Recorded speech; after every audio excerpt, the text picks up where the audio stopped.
जय श्री कृष्णा। राधे राधे। आप सभी स्वस्थ और मस्त होंगे। भगवान आपको सदा सुखी रखे।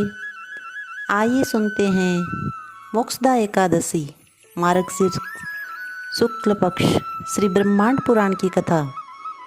धर्मराज युधिष्ठिर ने भगवान श्री कृष्ण से पूछा, हे केशव, हे जगतपति, आप सबको सुख देने वाले हैं, सबके हितैषी और तीनों लोकों के स्वामी हैं। मैं आपको बारंबार नमस्कार करता हूँ। कृपा कर मेरे लिए मार्गशीर्ष शुक्ल पक्ष की एकादशी का नाम तथा उसके महात्म्य और पूजन विधि का विस्तार वर्णन कीजिए। आपकी अति कृपा होगी। भगवान श्री कृष्ण बोले, हे युधिष्ठिर, आपने यह प्रश्न अति उत्तम किया है। मैं आपसे अनेक पापों को नाश करने वाली मार्गशीर्ष के शुक्ल पक्ष की एकादशी के व्रत का वर्णन करता हूँ। यह सबका कल्याण करने वाली है। इस एकादशी को मोक्षदा एकादशी कहते हैं। इस व्रत के पुण्य के प्रभाव से माता पिता पुत्र अधोगति में हो तो उनको भी स्वर्ग की प्राप्ति होती है, अर्थात इसके प्रभाव से और पुण्य फल से समस्त पाप नष्ट हो जाते हैं। इस एकादशी के दिन दामोदर भगवान की पूजा तुलसी, मंजरी, धूप, दीप, नैवेद्य, पुष्प आदि सुगंधित द्रव्यों से विधि पूर्वक और स्नेह व श्रद्धा भक्ति से करनी चाहिए। इसके संबंध में एक पुरातन कथा सुनाता हूँ। हे युधिष्ठिर, बेखानस नाम का एक राजा प्राचीन चंपक नगर में राज्य किया करता था। एक दिन राजा ने रात्रि में स्वप्न में अपने पिता को नरक में पड़ा हुआ देखा। यह स्वप्न देख राजा को बड़ा ही आश्चर्य हुआ।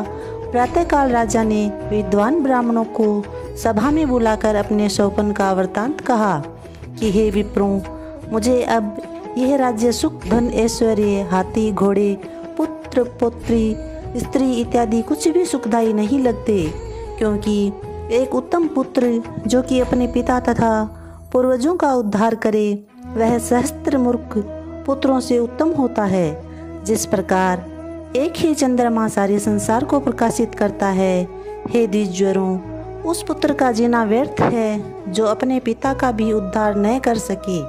आप लोग विद्वान हैं, सद धर्म के ज्ञाता हैं, अतः कोई तप, दान, व्रत आदि को बताएं जिसके द्वारा मैं अपने पिता की मुक्ति करा सकूं।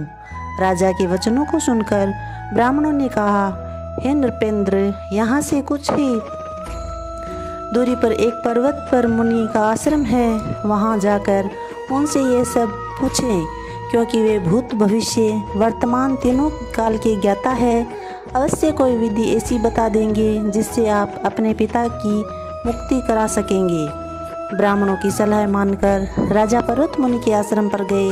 वहाँ चारों वेदों के ज्ञाता पर्वत मुनि को देखकर राजा ने साष्टांग प्रणाम किया। मुनि ने राजा को आसन देकर बिठाया। राजा ने विनय पूर्वक कहा, हे ऋषिराज, आपकी कृपा से मेरे राज्य में सब कुशल है, किंतु आज मेरे सामने एक विघ्न उपस्थित हो गया है, जिसके कारण मेरा चित्त अशांति को प्राप्त हो रहा है। हे मुनिदेव, आप ही कृपा करके मेरे संशय का निवारण कीजिए। राजा के वचन सुनकर पर्वत मुनि ने एक मुहूर्त के लिए नेत्र मूंद लिए और कुछ समय पश्चात पर्वत मुनि ने कहा, हे राजन, हमने योग बल द्वारा आपके पिता के कृत्यों का वृत्तांत जान लिया है। उन्होंने पूर्व जन्म में अपने एक स्त्री को उसकी सौत के कहने पर ऋतु अभिलाषी स्त्री को मांगने पर भी ऋतुदान नहीं दिया था। उसी पाप के कारण तुम्हारे पिता को नरक में निवास करना पड़ा। मुनि की बात सुनकर राजा ने कहा, हे महर्षि, मेरे पिताजी की मुक्ति हेतु कोई उपाय बतलाइए। पर्वत मुनि ने कहा, हे राजन, मार्गशीर्ष माह के शुक्ल पक्ष की मोक्षदा एकादशी का उपवास कीजिए। उसके पुण्य का फल अपने पिता को संकल्प करे तो निश्चित ही उनका उद्धार होगा। मुनि की बात यथार्थ मानकर राजा ने अपने घर आकर कुटुंब सहित मोक्षदा एकादशी का विधिवत नियम धारण कर उपवास किया, जिसके पुण्य को अपने पिता के लिए संकल्प करके छोड़ दिया, जिसके प्रभाव से राजा के पिता को मुक्ति प्राप्त हुई।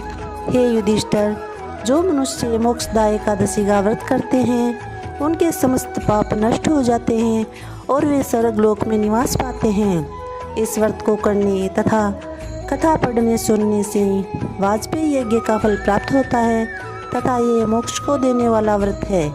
जय श्री कृष्णा। राधे राधे। Thank you.